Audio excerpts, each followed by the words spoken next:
I am Danny Lifted. I'm a songwriter, producer, artist, entrepreneur.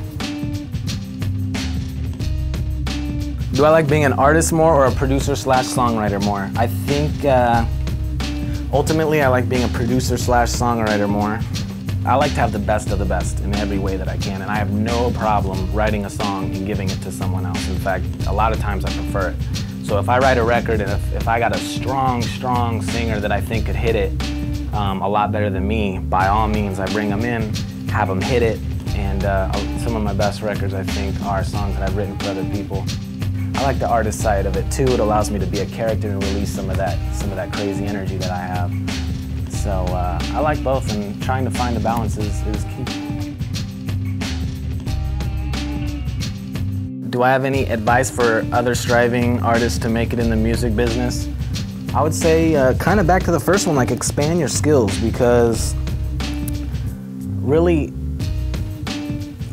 talent is only worth so much. I mean, talent is worth a lot if it's branded. If talent is branded, it's worth millions and millions and millions. And it's good talent. If talent is not branded, however, I mean, you know, there's a lot of talent out there. So it's not worth as much if it's not branded. So that means you have to brand yourself. And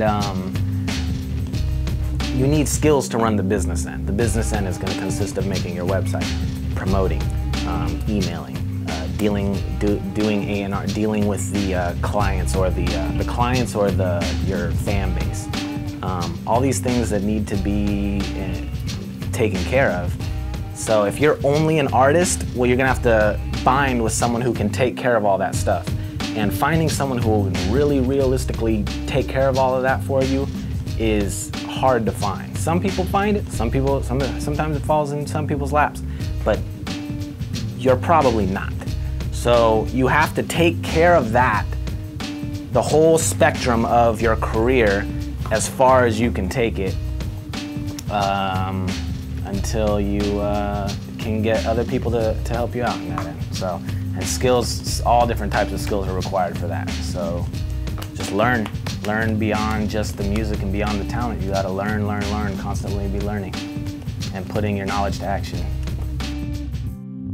A lot of people do bash what's on the radio these days, and from the business, I think, especially when it comes to pop and writing, like I know how much goes into these pop records. You got live guitars, some of them have violins, some of them have live brass, you have your singers, you have a team of 4 or 5 songwriters, you have 2 or 3 producers. A lot of people don't really notice that, so I respect it. However, I do see the other perspective, and that is that, like in the 90s, music to me had a more cultural sound. It was like you had, on the rock end, you had Nirvana, you had Offspring, you had Bad Religion, and so on. On the rap end, you had Biggie, you had the Dre Chronic album. I mean, and it was authentic. You know, there's a lot of really fantastic songs nowadays too, but I think we need a balance, because back in the day, the music was real, it was authentic, it was from the culture. At the same time, you had artists killing each other, you had people committing suicide. I mean, that's how authentic those records were. I mean, it was going down, and that's why it was kind of so dope. It was real. Now, the records are done by people who their goal in life is to be a hit song maker. And that's cool too, but there's a humongous difference there in the type of sound you're gonna get. So I think we need a balance, because record labels obviously don't want to hire, invest in artists that might end up dead in a week.